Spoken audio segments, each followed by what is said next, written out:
So நம்ம squid game சீசனோட teaser அல்லது கிளிம்ஸ்னு கூட சொல்லலாம். அது வந்து பார்த்தீங்கன்னா கிட்டத்தட்ட ஒரு 2 நாளைக்கு முன்னாடி வந்து பார்த்தீங்கன்னா இருக்காங்க. அதோட ஒரு ஃபுல் பிரேக் டவுன் தான் இன்னைக்கு நம்ம பார்க்கணும். ஸ்குவிட் கேம் பிடிக்கணும் மறக்காம கமெண்ட்ல ஸ்குவிட் கேம் கமெண்ட் பண்ணிட்டு வந்து பார்த்தீங்கன்னா ரொம்ப ஒரு ஷார்ட்டான ஒரு டீசர் மாதிரி தான் வந்து பார்த்தீங்கன்னா இருக்காங்க. கிட்டத்தட்ட ஒரு 56 செகண்ட்ஸ்க்கு வந்து தான் வந்து பார்த்தீங்கன்னா இந்த கிளிம்ஸ் வந்து பார்த்தீங்கன்னா வருது. இந்த டீசரோட ஸ்டார்டிங்ல வந்து பார்த்தீங்கன்னா ஒரு ரன்னிங் ரேஸ்ல வந்து பார்த்தீங்கன்னா எல்லாரும் ஓடிட்டு இருக்கிற மாதிரி காமிக்கிறாங்க. நடக்கிற ஒலிம்பிக் ஒரு ரெஃபரன்ஸா கூட வச்சிருக்கலாம். அப்படி அவங்க எல்லாரும் ஓடிட்டு இருக்கும்போது வந்து பார்த்தீங்கன்னா நடுவுல நம்ம பசங்க அந்த பச்சை சட்டக்காரங்களா வந்து பார்த்தீங்கன்னா வந்து செத்து விழுறாங்க.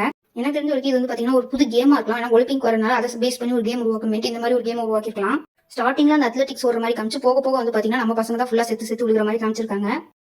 நீங்க நல்லா உன்னிப்பா அந்த சுத்தி இருக்கிற ஆடியன்ஸ்ல வந்து பாத்தீங்கன்னா எல்லாரும் வந்து பாத்தீங்கன்னா அந்த ஸ்குவிட் கேம் காரங்களா தான் இருக்காங்க. நான் ஆல்ரெடி சொன்ன மாதிரி வந்து பாத்தீங்கன்னா ஒரு ஸ்குவிட் கேம்ல ஒரு புதுசா லான்ச் பண்ண கட்டிருக்க கேமா கூட இருக்கலாம். மேபி இந்த கேம்ல வந்து பாத்தீங்கன்னா ஒரு லிமிடெட் நம்பர் கொடுத்தா அந்த நம்பருக்கு அடுத்து வரவங்க வந்து பாத்தீங்கன்னா சுட்டு கொள்ற மாதிரி காமிக்கலாம். அந்த கொஞ்ச நேரம் வச்சு பாத்தீங்கன்னா அந்த சில்வர் மனுஷன் நம்மளை பார்த்து கிட்டத்தட்ட 3 வருஷம் ஆச்சு திருப்பி விளையாடலாமான்னு வந்து பாத்தீங்கன்னா கேட்கற மாதிரி வந்து பாத்தீங்கன்னா சீன் செட் பண்ணிருக்காங்க. இது மேபி 4th வால் பிரேக் பண்றதாவும் இருக்கலாம்.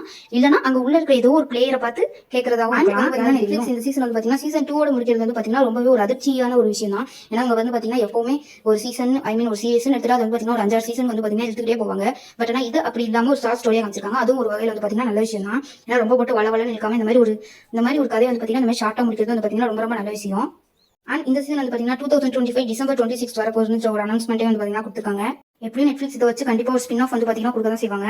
அண்ட் நம்ம ரெட் லைட் கிரீன் லைட் பொம்மையை வந்து பாத்தீங்கன்னா காமிச்சிருக்காங்க. மேபி இந்த கேம்ல ஸ்கேன் பண்ணி இந்த பொம்மை வந்து யார் லாஸ்டா வராங்க அதை வந்து பாத்தீங்கன்னா ஸ்கேன் பண்ணி சுட்டு கொள்ற மாதிரி வந்து பாத்தீங்கன்னா காமிக்கலாம். எப்படி இருக்க போகுது எனக்கு தெரிஞ்ச வரைக்கும் இந்த சீசன் வந்து பாத்தீங்கன்னா நல்லாவே ஒர்க் அவுட் ஆகும் நினைக்கிறேன். உங்க ஒப்பீனியன் மறக்காம கமெண்ட் பண்ணிட்டு